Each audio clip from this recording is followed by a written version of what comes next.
Salut, je sais pas si j'ai déjà fait une vidéo sur Carlos Castaneda, mais j'avais envie de faire une petite vidéo introductive comme je l'ai faite, genre sur des notions bouddhistes. Euh, et c'est définitivement quelqu'un de super important dans ma vie. C'est parmi les plus importantes influences spirituelles notamment, mais aussi scientifiques, parce que dans le fond, on pourrait dire que je suis devenu anthropologue à cause de mes cours au cégep en anthropologie sexuelle et en anthropologie politique, mais ultimement, c'est vraiment Carlos Castaneda en tant qu'auteur très controversé de cette discipline qui a vraiment éveillé en moi la passion pour la chose. Et donc, j'aimerais parler quelque chose qui est dans son premier livre, quand il rencontre pour la première fois ce fameux chaman qui a appelé un peu comme John Smith Don Juan, c'est-à-dire un nom complètement générique, qui n'est pas son vrai nom, au Yaqui en question, qui est en fait descendant d'une tradition spirituelle toltèque. Dans le livre, il y a plusieurs notions qui sont apportées, évidemment. Il y a eu beaucoup de confusion autour de l'utilisation des drogues. C'était juste une façon de l'emmener à assouplir ses points de vue de perception. Et Don Juan a insisté l'importance de vite se débarrasser de ce moyen-là qui est un raccourci. Euh, donc, de ne pas devenir un dépendant des drogues, parce que là, tu fais juste mettre ton point d'attention à un autre endroit de façon permanente. Mettons quelqu'un qui fume tout le temps des joints, il est tout le temps dans un état précis. L'idée, c'est pas ça. L'idée, c'est plutôt d'utiliser différentes drogues pour faire voir différents points de vue dans le but d'accélérer la souplesse de l'esprit. Mais c'est fait avec des traditions chamaniques complexes, évidemment, en contexte occidental. Ça devient vite la toxicomanie.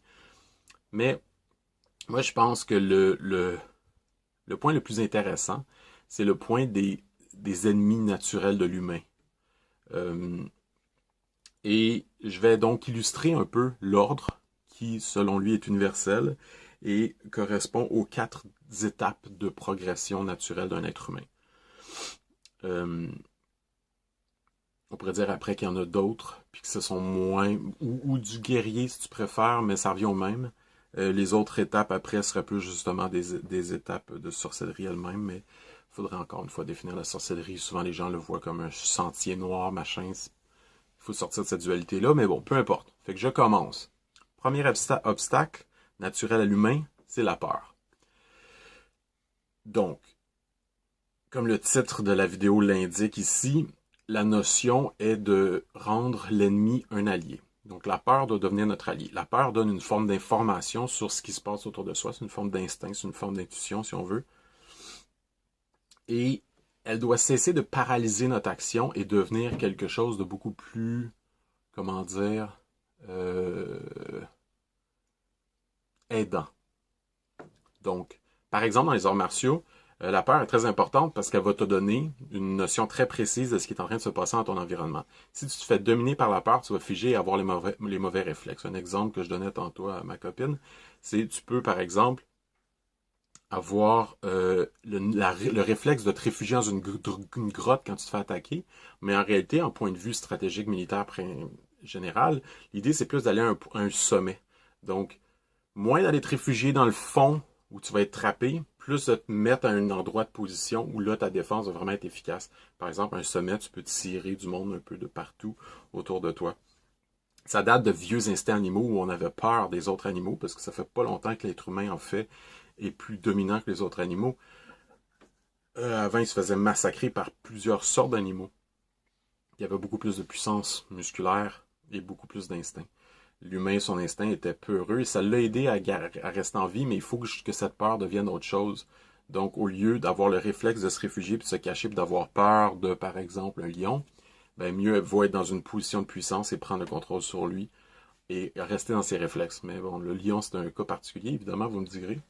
Mais je tiens mon point, mais ça, je vais arrêter ici, sinon je ne serai pas capable de couvrir les 4 points dans le fameux 8 minutes que je me donne toujours pour faire une vidéo, parce que après ça dépasse 1 gigabyte, puis je peux plus l'uploader de mon téléphone, puis ça devient compliqué, puis c'est pas quelque chose que j'ai envie de gérer.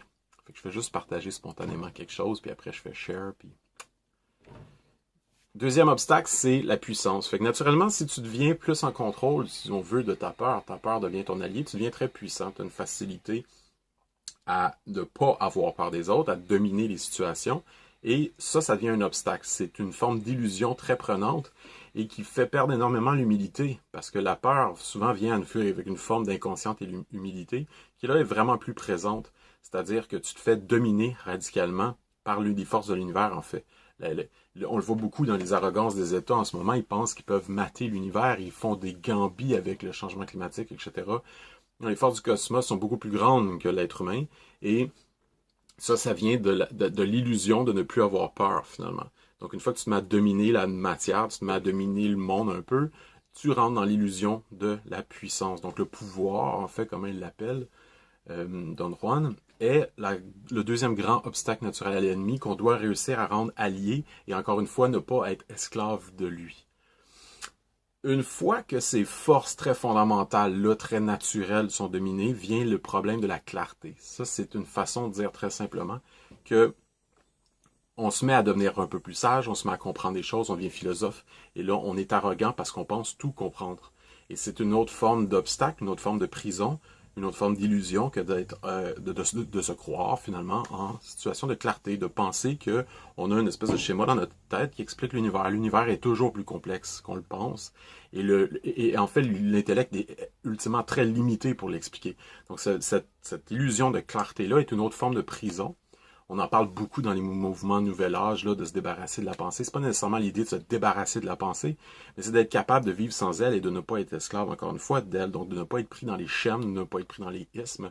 Et le problème de la clarté, une fois que la peur et le pouvoir ont été dépassés, peut devenir un problème très grave parce que, effectivement, l'arrogance et le fait d'avoir traversé la peur et d'être puissant, peut donner une grande illusion de supériorité et de clarté, donc. Bref, je passe parce qu'il me reste juste une minute. Et dans cette minute-là, je vais vous parler du quatrième grand obstacle, et j'adore, c'est la vieillesse. Donc, autrement dit, c'est simple.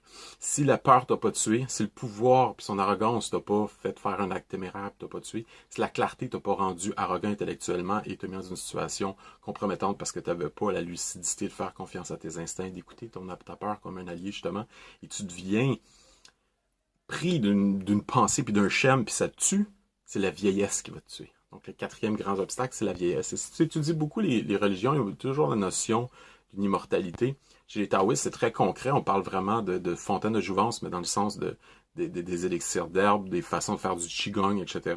Donc, ultimement, chez les Toltecs, dans ce cas-ci, c'était plus une question d'être capable de transférer la conscience du rêve, ce que tu es durant la nuit, dans cette immortalité non matérielle-là. Donc, c'était pas une immortalité du corps, mais c'était une façon de transcender. Et donc, le vieil âge est le quatrième grand ennemi de l'humain qui doit devenir un allié. Bye.